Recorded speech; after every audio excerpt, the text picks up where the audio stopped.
All right. Good afternoon, good evening once again. Thank you for joining us for our NWHE Directors panel. My name is Victor Thomas, and I am here to moderate a panel with four admission directors, college admission directors at the NWHE schools. NWHE is an acronym that stands for Notre Dame, WashU, Hopkins, and Emory. And we really appreciate the opportunity to in person travel together, but virtually host these webinars to help you all understand a little bit more about our schools and about the college admission experience generally. So I'm going to, at this moment, take a quick second to acknowledge the people native and indigenous to the land that is now the United States. Notre Dame, WashU, Johns Hopkins, and Emory each have campuses located on the traditional and ancestral homelands of Native American and indigenous communities. Among the peoples our communities recognize are the Osage Nation, Missouri, the Illini Confederacy, Muskogee, Cherokee, Miami, Peoria, and Pokagon Potawatomi. We honor these original peoples and many more, as well as all descendants of Native and indigenous populations as we live, work, and study on our campuses. With that, let me take a moment to introduce our panelists tonight. Again, each of these individuals directs a portion or an admission office, and we are so glad to have their expertise and their wisdom tonight. So I'm going to start by passing it off to Christy Pratt.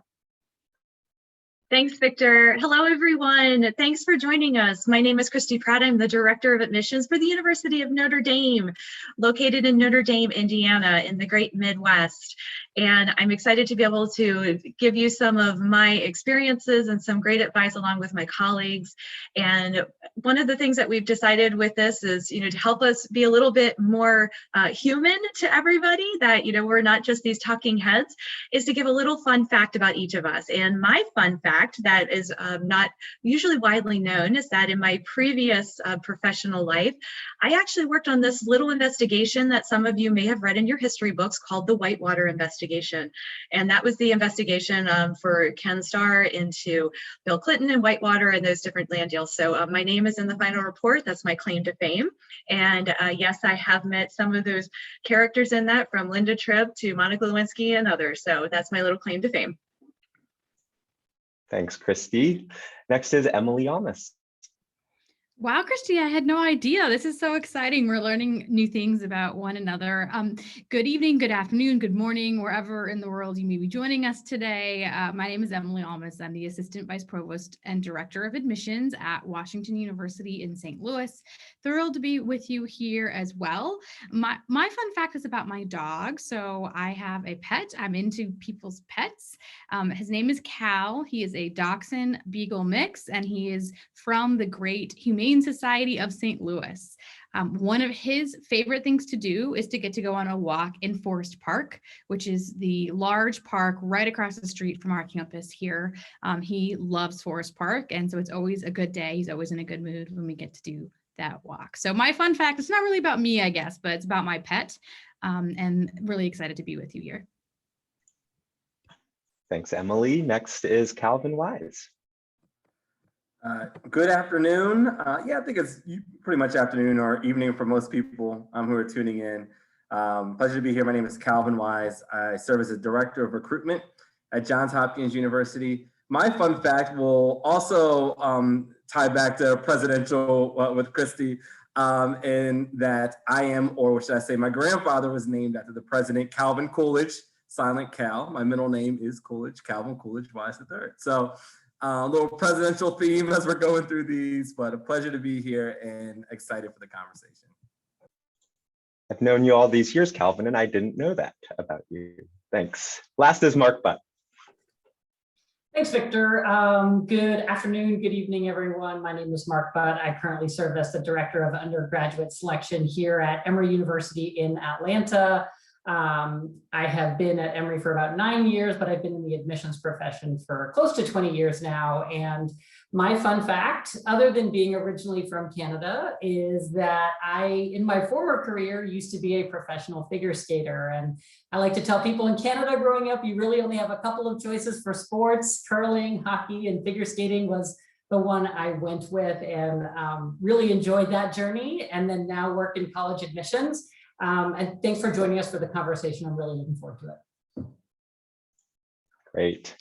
So the way that this will work tonight, we'll spend about 45 minutes or so together. The first 30 minutes or so are going to be questions that we've conceived that are largely questions that we all get in admission offices these days, especially given the circumstances around the disruptions that the pandemic caused. Past cycle and future cycles.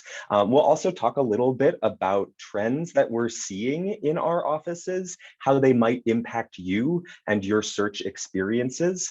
But we want to save at least 15 minutes to respond to some of the questions that you might have. So you'll see at the bottom of your Zoom screen, there is a Q&A feature. You are welcome to submit questions through that function, and we will get to as many of the topics as possible. However, we won't be able to answer every single question. So you might hear us talk about a topic that you asked about, but maybe not precisely the question that you asked. That said, we hope that you will continue the conversation after this webinar, that you will avail yourselves of the virtual opportunities to learn about our campuses that we have posted on our websites. And as things gradually reopen, perhaps visit our campuses in person, all right? So the first topic, you may have already predicted this, but we want to talk about the disruptions that COVID-19 had on the college admission landscape. So I have questions for each of our panelists, but before we dive into all of the things that COVID has changed about our processes and this experience for you, I want to ask Mark, what hasn't changed? What is still, continuing on those values that we maintain as institutions committed to making our campuses accessible and affordable to students? What hasn't changed? Yeah, that's a good question. I was thinking about this earlier today. I'm like, what do I want to talk about when I think about things that haven't changed? And there's a couple things that came to mind. First and foremost, I think many people who are drawn to the admissions profession are drawn to it because they want to support students. And so our community of not only faculty, but staff in the admission office remain deeply committed to helping students finding their way. And I think while that looked a little bit different this year, the experience of our staff was really, student-centric, and that remains true. I think, our admission officers remain committed to finding the students who are right for the institution. And so that comes a lot through holistic review. So many of the tenets that we still look for in students, including looking at the academic transcript for understanding academic excellence, our deep commitment to looking at students in the context of their schools and their journeys and where they come from is really important. And we still value that, as well as hearing the voice of students, not only through their personal narratives, but in the narratives that their teachers have shared about them. And I think while the modality was different this year, I think, for us, the student voice resonated loud and clear, and really looking for students who have that authentic commitment to learning, but also making sure that we felt comfortable with the process that we were going through, acknowledging things that had changed and said, okay, how do we want to work with this, knowing that this is going to be new information we've never had before. And so ultimately for us, it came from at the very foundational level, this deep commitment to serving students and then serving our institutions simultaneously. Thanks, Mark. Calvin, how has the pandemic, changed the way that students should approach this search? What are their options now for learning about colleges, learning about the process? Yeah, that's a really good and important question. I firmly believe that the college search process is actually the most difficult component of this. How do you narrow down, a list of maybe 10 schools from the almost 4,000 colleges and universities out there? And there have been some challenges. I will say there are definitely some silver linings, or a silver lining, which I'll definitely talk about, to how colleges have pivoted during the pandemic. To kind of carry on a theme from Mark about what hasn't changed, I don't think the pillars of what students should be looking for has changed. You want to think about academic, social, and financial fit and match for institutions. What has changed is the ways that you're able to figure those pieces out. Depending on where you are in the country, colleges have had disruptions in their opportunities to offer in-person, on-campus programming. A lot of our admissions offices, while we love to meet students where they are on the road, case in point, this session, we would love to have this in some market somewhere. We're not able to do that. But and we are having conversations of starting to, some places have been open to students, maybe in limiting capacities for a while now, but I've heard a lot of institutions that are starting to discuss what does it look like to open up on-campus tours, starting to discuss maybe some travel. And so I think there are some more of the traditional ways to connect with colleges on the forefront. However, the silver lining to all this is that colleges have really invested in offering virtual opportunities. Things that were, and experiences that were oftentimes limited to you being on our campus, meeting with faculty, meeting with current students, connecting with different support services and offices across our campus. In a traditional sense, a traditional year, you can only do that if you were visiting our campus, right? Now we have a lot of programs, a lot of offerings that are happening in the virtual space. We post those on our website, different virtual tours, information sessions, specialty sessions. Colleges and admissions offices have built out their social media presence. Different departments are posting more information because some institutions have been virtual for some segment of the year, or they've been thinking about how can they have more of a virtual presence. And so I guess what I'm saying is that, there's still a lot that's available to you. And in some instances, we've been able to increase our scope, right? And even if you can't make it to our campus, or, some of us remain limited in being able to see our campus. And, I don't want to, look, there's no replacement for stepping foot on a college campus and getting that feel and smelling the air and walking around. But, when I think back to my college experience, the things that had the biggest impact on me were the people, right?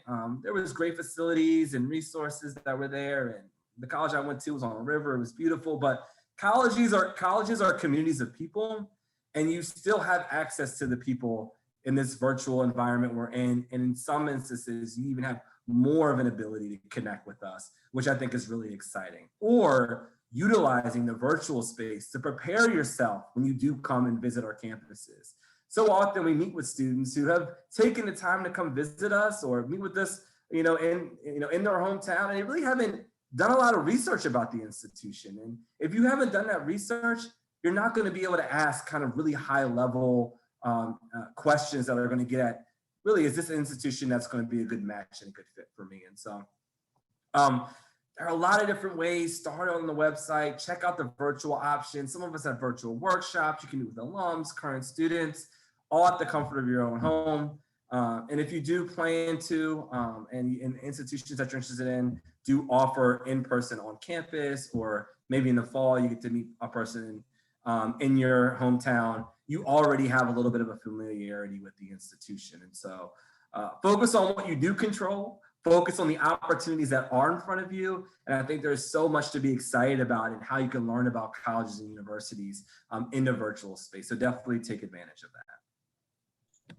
Thanks so much, Calvin. I think, and we're getting some questions about this already, one of the biggest disruptions, or one of the biggest results of the pandemic, was the move of many colleges to adopt test optional policies.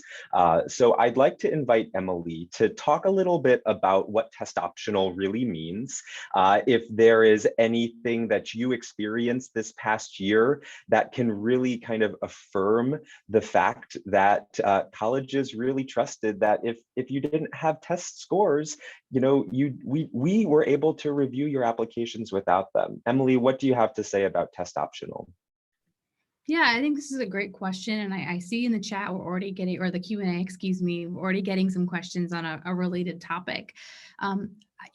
trust is at the heart of the admissions process, and that is, colleges and universities trusting high school students to share accurate and truthful information in the application process, but it's also high school students trusting colleges and universities and admissions offices that we're going to be upfront with you. And so when colleges and universities say we are test optional, we mean it. They mean it. Test optional means that you have an option as an applicant whether or not to submit standardized testing. Every university has a slightly different policy, may have different language, may recommend different things. This is where doing a little bit of that homework that Calvin brought up is an important thing. Also because policies are evolving and changing. So if you are on this session right now and you are in 9th grade, things may be different at an institution you're interested in 3 years from now when it's time for you to be thinking about this in the college admissions process. What's important to know is that if we say we're test optional, we truly mean that. Then you have an option whether or not to submit standardized testing, and you, the student, get to make that decision in consultation, I would hope, with the folks in your orbit who are helping you or providing guidance in this process. So that might be your school counselor. If you're working with a community-based organization, that might be another resource for you. And if you don't have access to standardized testing right now, that's okay. We understand. We understand that might be the case, or maybe you don't have access to retake a test that you had intended to retake. So truly the ball is in your court as an applicant when we say test optional. Be sure to keep an eye out for changes and developments, and every institution is slightly different, but we truly mean it. Testing is but one piece of an application. All of our institutions practice holistic admissions review. You've probably heard that word before, but if you haven't, we're looking at all of the different parts of who you are, and our process is designed to understand all of these different pieces together. So it's one piece of many, and again, truly test optional. Not something, especially if you're a few years away from the college admissions process, to be necessarily worried about at this point. Thanks, Emily. Christy, another kind of form that this question or this topic, I think, takes is, due to the pandemic, is it easier or harder to get into X, Y, or Z school? Or due to this change because of the pandemic, test optional, more students at this school took a gap year last year, so does that make it harder? How do you respond to students who are wondering whether it's easier or harder to gain admission to a school? That's a great question. And the very first thing that I would say, especially to students and families, is you shouldn't be looking at a school of how hard or how easy it is to get into. The first thing you should be looking at is, what is the type of institution that is going to help make me the best person I can be and be able to grow in my journey, whether that's also, academics, that could be also athletics, that's also, as a person, spiritual growth, and so forth. So that's where you want to start. Don't go by rankings, because we all know there's all kinds of rankings, and you can look and see, but if you are best in a smaller environment, you don't want to be looking at the #1 school that may have 70,000 people at it. That's not going to be a good fit for you as a person. So it's not something of it's been easier or harder to get into this past year. Test optional, Emily explained it beautifully. We absolutely mean when we say it is up to the student to decide if they would like to have a test score included in their review. If that test score that they feel is shows additional academic prowess, then it's up to the student. And all of my colleagues, including myself, have all been asked the question of, well, if I have X score, should I include it? And the answer to that will be, that is for you to make that decision. We're not in a game of chance here. And that really brings us back to, harder or easier. It's not that should not be what's driving your college decision process. You want to be using the advice that Calvin gave of what are the things that are really important to you academic wise. If you're looking at a school for, say, nursing, does that school offer that? If you want to be at a small to medium size research institution, how close or how far away do you want to be from your family? What climate are you most excited to be in about, and what's the living arrangements for students and so forth, what type of academics and activities and different clubs and organizations are offered at that institution. Those are what should be driving your decisions, not, oh, it's really hard to get in there.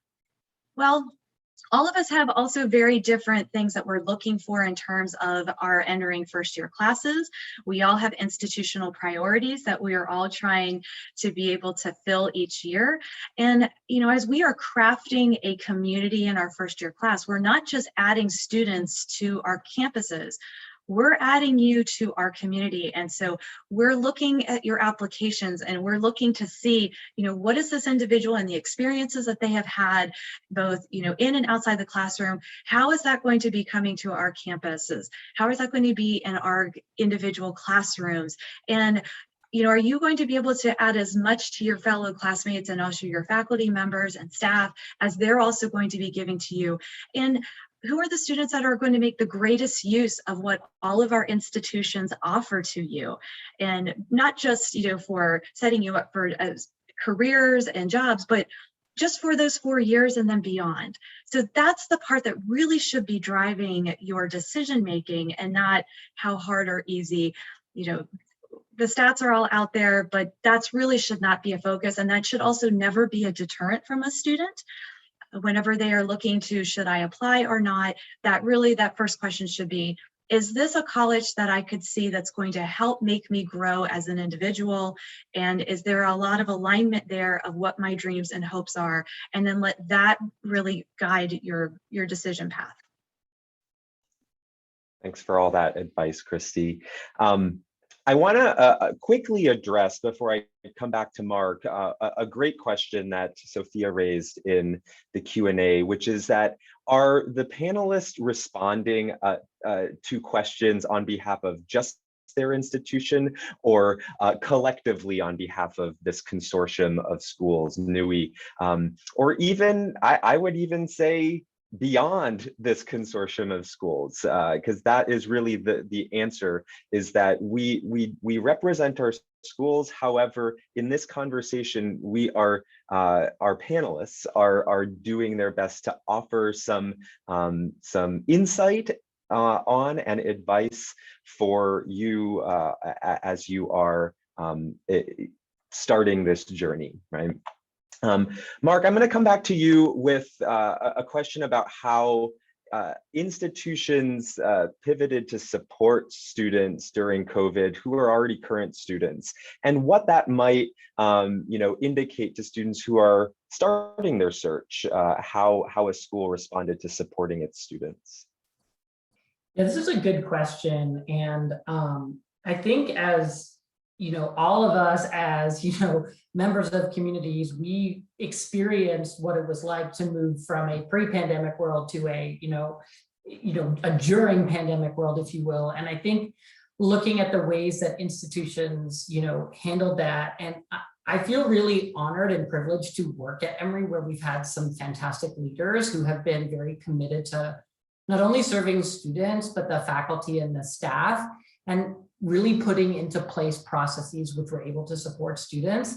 And then also looking at the resilience of our faculty, right? So, having a team that really moved into the university to train our faculty on how to leverage technology for students who were using a virtual modality. And so a lot of our institutions really took it very seriously. It was not sort of a haphazardly thrown together process for the fall. I think the spring, people were really trying to just make things work and kind of tread water. But over the summer, I was deeply impressed by how Emory and the faculty and the leadership made a commitment to investing in technology, investing in training, in investing in even hardware for faculty, staff, and students, microphones, webcams, like all this stuff, just to make sure the students were going to have great, just great ability to engage at the highest level. And we had, some students on campus in the fall and more this past spring. But I think, if I can, tell the story about two of our faculty members, Hong Li and Christine Restaina, who teach in Chinese and Italian respectively. They teach a class that's both at the 300 level for experienced or medium level language students. And they came up with a class over the summer, which they called Pandemic Noodles, which I thought was really interesting. And it was co-listed. It was called Italian/Chinese 370. And they looked at the way that noodles connected Italy and China. And they had students making traditional recipes at home and really connecting these two different seemingly disparate cultures through something very similar as noodles. And it was really fascinating to just see the excellence of our faculty shine to bring students together and have people in the classroom share traditional family recipes that they had. If they had something that was passed down from their grandmother or their parents or whoever, kind of sharing information about these are family recipes that we want our classroom to cook, and let's tell stories about the connections that historically existed between Italy and China. So it was just a real testament to our faculty and the excellence that they brought forth. And I thought those sort of, to use Calvin's words, those sort of silver linings were really a testament to the faculty and their commitment to making sure that students were learning in a way that mirrored their own experience in this virtual setting when it applied to them. Thanks, Mark. I want to shift to talk before we kind of open it up to some of the questions that are coming through Q&A. Please keep typing those questions. We will get to as many of those topics as we can. Want to talk briefly and turn to Calvin, Christy, and Emily about some trends that have that we all have seen in our time working in college admission. We've seen some trends from shifts in terms of parts of the country where there are growing populations and changing demographics, to implementation of different types of decision plans, to continued conversation about supporting students and families through robust financial aid offerings. I want to ask Calvin first to comment just briefly on the kind of changing demographic trends in the United States, how colleges like ours are preparing to support students that might have very different backgrounds than the students that we supported 20, 30 years ago. What can you say to that kind of long-term trend? Yeah, that's been a really exciting development for me professionally, and how those conversations are evolving on college campuses. And all of our institutions, as an institutional value, really we appreciate and we acknowledge the educational benefits of having a diverse student body. And as Christy mentioned, we go about that by crafting a community of students who are going to engage and empower and interact and support each other and bring their different perspectives to campus. And that's students coming from all around the country, all around the world, different socioeconomic backgrounds, race and ethnicities, diversity of thought. Those are all really important components of what we're trying to deliver in an incoming class. And it's been really exciting just to see hear the conversations in admissions, how we strive to make sure that students, regardless of where they live or their family background, see our institutions as potential opportunities for them, as well as in partnership with our campus partners around how we are supporting those students. And so you can find a lot of these out on the web in regards to what that looks like from a student support side, and strategic plans related to that, and offices and departments. And there are more staff members on college campuses and faculty now, and thinking about how we're supporting students and making sure that they're really thriving on our campus. And so that's been really exciting to see how institutions have shifted and how they support students. But we've been thinking in the enrollment management space about how do we continue to connect with those students, and virtual has provided us some opportunities, things like this, in a group setting to hit some different places and such, have been ways for us to think about that and look at information and data and where the population is growing and where are these pockets of students who aren't thinking about us or who traditionally do not apply, and trying to engage with those students. And so some really interesting developments around that as we think about crafting a really diverse and amazing class. Thanks, Calvin. And recognizing also that we have attendees tonight from all over the world, I want to acknowledge that we also think about kind of the international landscape and how much more complex that is, how increasingly complex it is to support students from all across the world to thrive on our campuses. Christy, can you talk a little bit about the variety of early options that students have, how they've kind of developed over the years, and how students should approach that decision of applying early to an institution? You know, in higher education, the admissions plans are almost as many as the Baskin-Robbins 31 flavors plus for ice cream. They really are, it's no longer just regular decision. You have lots of different varieties. For early programs, you have early action, which is non-binding. You have some schools that have what's called single choice early action, which allows you to apply to that institution and then a home state school, but no other early action. You have restricted early action, which is what Notre Dame has, which is where we ask that if you are applying early decision to one of my colleagues here, we ask that you hold your application for Notre Dame until regular decision, until you find out if you've been committed and to early decision to one of their programs. And then you get into the early decision options, and there are early decision 1, 2, I think I've seen it even in an early decision 3. So those are all different options. And what all of those are saying, with the exception of those that are early action, means it's non-binding. And non-binding means that if you are offered admission, you have until the national deposit deadline of May 1st to decide if you're going to call that institution home or not. If you are offered acceptance through an early decision program, and the decision is the key word there, that means that you are saying to that institution you love them. That means you can only apply to one. And if they say, I love you back, that means you have a match, and then you are going to be enrolling at that institution.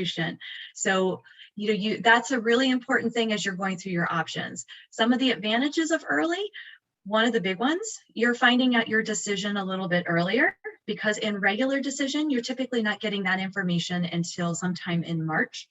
So you'll learn either in December, early January, what your decision is if you're applying through an early program. But the thing that I really need to emphasize with early programs is that early programs are for students that it's a good match for. Meaning, if you have gone 9th through 11th grade, you have continued to challenge yourself, you have had strong grades, you ended your junior year on a strong note, and you feel that your application is at its strongest point, and that you have already done your research, you've gone through the process, the college search process, and you know what you're going to applying for, then great, an early program might be for you. However, if you are a student that maybe your grades have had a little bit of a slippage, into your junior year, or you're taking a significant jump in the strength of your program going into your senior year, or you feel that your application is going to be stronger by the colleges seeing your first semester grades, you need to then wait for a regular program. So these are all very important things to consider. And the one thing that should be driving all of this is that what is going to be the strongest application that you can put forth to our institutions, because you only get one chance. So really let that drive your process. And above all, please, please, please utilize your school counseling resources. That's why they are there. They have a lot of experience. They are able to help guide you and answer those questions. So absolutely keep in contact with them. And if you have any questions about early options from any of our schools or ones that you're looking at, absolutely reach out to admissions. It's never a dumb question. We are happy to explain it, and we love to be able to help you on that journey. Thanks, Christy.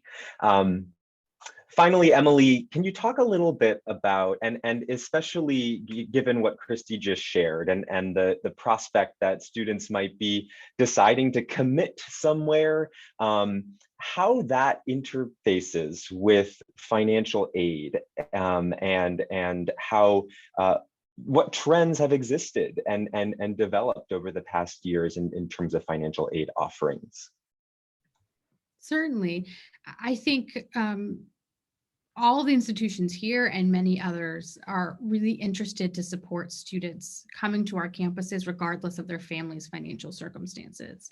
And I think some of the things we've done in recent years to help students and families understand what that means for them is sharing more information and putting into place clear guidelines and programs so that students and families understand what they may be expected to pay, if anything, to attend our institutions. All of the schools here this evening are members of a group that puts together a net price calculator. It's called My Intuition, and we'll drop the link into the chat, but you can go there and fill out a few questions, and it won't work for every student or circumstance, or depending on where you live, it might not be giving you the right or the most full picture of what your financial aid might look like. But generally speaking, it can allow you, the student or you and your family, to have some sense of what financial aid might be like at any of our institutions, and many others not here with us this evening. And I think net price calculators like My Intuition and or others that you'll find on all of our websites and other institutions too are a great way to get a general sense of what does the need-based financial aid at this school look like for me and my family, given our circumstances, as well as what are the opportunities that this institution can offer me to make sure that I can access that institution from a financial affordability sort of perspective. So I think as the cost of college keeps continuing to rise, it's really important for students and families to know that our commitments to affordability and support continue to match that and go beyond. And we want to be places where students of many different financial backgrounds come together and can afford to come together thanks to our financial aid programs as well. Thanks for that overview, Emily.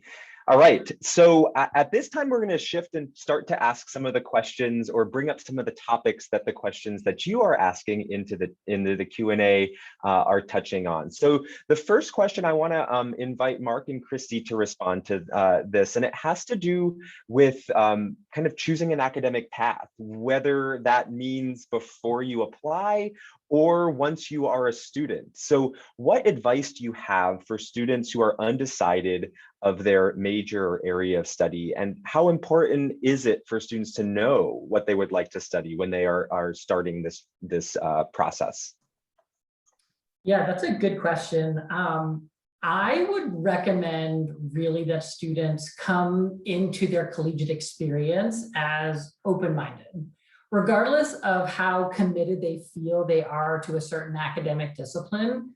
One of the best things, and particularly with the institutions here today, one of the best things that our institutions do very well is that they cultivate multidisciplinary learning. And so in most cases, you are going to be looking at topics from more than just a narrow lens. And so taking things in your first and second year of university study that you've never had the opportunity to study in high school is something that is fantastic about our institutions. I mean, I think about at Emory, we teach 17 foreign languages, for example. And so I think most high schools don't teach that breadth. And so taking advantage of something like that, because you may find something that you really, really like.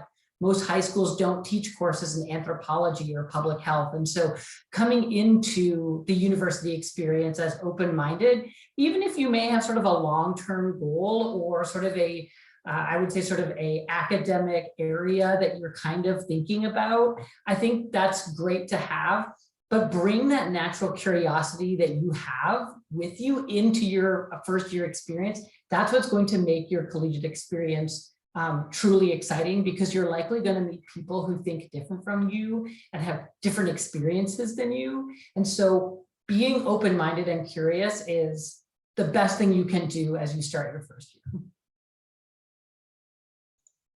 Thanks, Mark. Christy, anything to add about academic paths? The only thing I would add is that exactly what Mark said of, I love when a student says to me, I'm not exactly sure what I want to study. I'm so excited because that means you're truly embracing the whole point of college is to go and learn something new about yourself. Our director for university advising actually said just today in a meeting she said, if you have not as a student at Notre Dame had an experience where you were surprised, we're not doing our job right, because that means we haven't fully expanded your intellectual knowledge. So coming into college with an open mind is absolutely amazing, and take advantage of that. Thanks, Christy. We're getting a number of questions about extracurricular activities, summer opportunities in a time when they might be more limited because of COVID. So I'd like to invite Calvin and Emily to talk about how students can think about sharing their story, given the limitations that they might have had with their activities, or how they might seek out new activities that the pandemic has necessitated. Emily, can I start with you? Absolutely. And I think one of the things I want to reference when talking about this important subject is that we understand that every student in the world has a different variety of opportunities, but also challenges in their opportunity to do things outside of the classroom. So some students may be engaged in paid work and employment. Some students may have activities related to the religious faith. Others might be involved in athletics, might be a school-based activity, it might be a community activity, it might be none of the above. And so we don't have, I promise you, a secret list of the activities we're expecting that our applicants have engaged in, or even a certain number of positions or anything like that. We are trying to get to know you, the things that are important to you, the things that are new and different and excite you, and the things that are commitments for you. And we also totally understand that, like for all of us, our worlds have changed because of COVID-19. And so this might mean that you have had a very different experience in high school than you had hoped for or anticipated. And we understand that. And we are going to understand that when we evaluate your applications. We certainly don't expect that suddenly you're going to figure out how to make all of the things that you love to do to spend your time, whatever that might be, in a virtual format, because that might not be possible even. So the important thing is to pursue the things that excite you, that you can pursue, that you want to pursue, but also take care of yourself. So know that that's just as important in our process as well, and that your interests might change or shift, or that you might have other competing needs to take care of during this time. Important things to know that we understand. Calvin? Yeah, just to add an additional note, I mean, and it's all about you telling us about that as well, through those written portions in the application. The essay on a Common App and Coalition application, there's a question asking how COVID has disrupted your academic or extracurricular or just your life in general. And so just make sure that you are telling us those things. And we don't have a checklist of activities we're looking for. I thought when I was in high school, you had to volunteer, play a sport, and play an instrument to get into college. And that's not true. We're thinking about, how you've made an impact and taken initiative, and how you're going to contribute to life outside of the classroom. And there are many ways to build those experiences, even during this time, as well as articulate what those look like for us as we think about you joining our campus community. Thanks so much for that. All right, we have a few more questions. I'm going to pass, we're going to go pretty quickly with these as we start to wrap up. Mark, a few students, a few attendees are asking, what really excites you and generally admission officers when you open up an application and begin to learn about a student?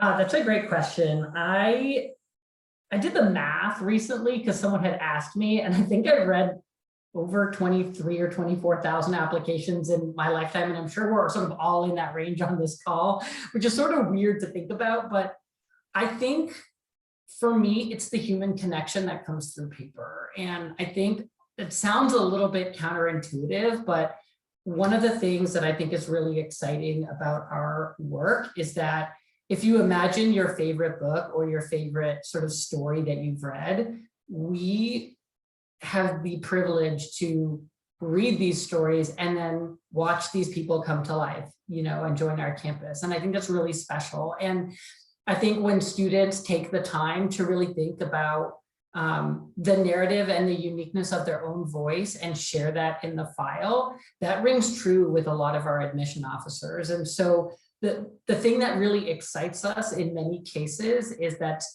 this next generation of students who are, applying to our institutions, I feel so optimistic about the world. And I think that's a really good thing, because so much of what we see in here is, a lot of sort of gloom and doom. But when I see a lot of the narratives and the things that students are doing, particularly in areas of diversity, equity, inclusion, sustainability, access, the legal frameworks, public health, I think a lot of students are thinking very creatively about how to make the world a better place. And that's really inspiring for a lot of our institutions, because we know they're going to come to our campuses, meet each other, and connect with our faculty who are experts in those areas, and leave our institutions to do great things. I remember seeing a couple students graduate this year, and I remember that reading their applications, and it was so inspiring to see what they're going on to do.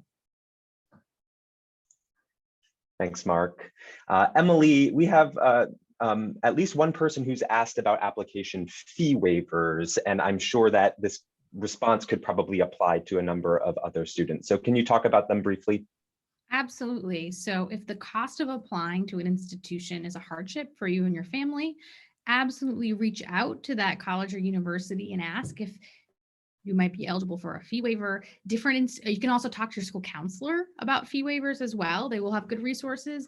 Different schools have different policies, but generally speaking, we are interested in reducing any challenges that might stand in your way from you applying if you think that you're someone who might be a good match with our community. So don't let the cost of applying be in the way of applying. Talk to the university or college, talk to your school counselor. We're eager to help, and there's likely a fee waiver available for you that you can use. So don't let that be a barrier. Thanks. Christy, some questions about what school, a number of you on the panel already mentioned school context when we're reviewing applications. What does that actually mean? What kinds of things do we know about schools so that we can situate a student within them? I love this question, because this is a part of the education part of my job that I really enjoy, and it's explaining our process. So yes, all of us review application in the context or the pool of your high school. And what that means is that whether you attend a private institution that offers all advanced placement plus full IB plus dual enrollment, or you attend a small public institution in a very rural part of the state, it doesn't matter, because we are looking at you and what was available to you in your high school environment. Have you continued to take advantage of that and taken the best possible program that's available to you? We would never expect a student to go out of their way to find additional courses and such that is not available to them. So when we say that we are looking at you in your context of your school, we're looking at what was available to you, and then also you in the context of your senior class. We get a lot of this great information from what's called the high school profile, and that profile is given by your high school. It's available for you to look at. A lot of the schools have them on their websites, or you can also request it from your school counselor and say, hey, can you provide for me what's the school profile that is sent with applications? And it has a lot of great information in there. It tells us information about how large your school is, how many go on to a 4-year institution, 2-year military service, the context about your cities and states, and then also really important, what's available to you. What does your school consider to be a top course? So if they offer advanced placement and a dual enrollment English, which do they consider top, or do they consider both at the same amount of rigor? And the other parts, and have there been any restrictions? A lot of high schools this year especially put additional addendums on with COVID, whether you were in person, whether you had fluctuated back and forth between hybrid and online. So there's a lot of great information that is shared for us. And then also we get to know our areas, whether it's a regional model or a state model, we all know our areas very well. And when we have a school that comes up that we're not as familiar with, we rely heavily on that school profile, but also we pick up the phone, we call, and we'll talk to the school counselor and say, hey, we have a couple questions about this. So we all do our very best to really learn as much possible. And when we have questions, we ask, we go to the experts, which is your school counselors. Thanks, Christy. And Calvin, a great question. Is it better to have more well-rounded activities or to be quote unquote excellent in one area? How would you respond to this student's question? I think both are great, and it's more about depending on who you are, how you're telling your story. I think the misconception comes when, you know, our incoming classes need to be well-rounded, right? We can't have all students who play the trumpet, right? But students themselves don't have to all be well-rounded. You know, if you are, that's great. It's about talking about how those experiences have impacted you. If you've been deeply involved in one thing, that's awesome as well. It's all about how you talk about it in the process. Thanks for that reassurance. All right, we are coming up on the end of our time together. And so the final question that I'm going to pose to each of our panelists is to offer one piece of advice to the students and families who are on this webinar. We'll go in NWHE order. So we'll start with Christy. My piece of advice is for both our students that are on this and also parents that may have been joining us. And that is, decide as a family unit that what day, what time you're going to discuss college, so that you are not every single meal that you're having being bombarded with, have you applied? Have you looked to see in your application? Are you missing anything? Have you looked at this college? So-and-so says they're going to this one. No, parents, don't do that to your child. So decide on if it's going to be Sunday mornings over pancakes, that's the time that you're going to discuss everything about the college process that has happened that week. And so students, you know that that's the time that you can ask questions, you can talk about what you're feeling, what your research is, if you've got applications coming up, that you have deadlines and so forth, but pick one day that everybody agrees and stick to it. Thanks, Christy. Emily? Get sleep. It's important. It will sustain you. It enables you to do all the other wonderful things that you are engaged in other than college admissions or thinking about college admissions processes. And take care of yourself. At the end of the day, that's actually most important. Thanks for that. Calvin? My advice is that, this process, the college admissions process, is not about defining your self-worth. I think we get wrapped up in that depending on how the decisions come out. There's a pathway to a bachelor's degree for everyone. There's a lot of great options out there. So keep that in mind. We all represent selective institutions and unfortunately have to say no a lot. But the average admit rate across all colleges, the last statistic I saw was 66% of admit rate. So chances are, there's a lot of colleges out there that say yes more than they say no. You'll have some options. Focus on your experience there because that's what really matters. Thanks for that reassurance, Calvin. Wrap us up, Mark. Yeah, I think I had the privilege to work as a guidance counselor before, and I think for parents and students, talking to your guidance counselor can be a really great idea. They have seen, in many cases, cohorts and cohorts and cohorts and cohorts of high school graduates go through this search and selection process, and they can be wonderful lighthouses to help guide students through their journey.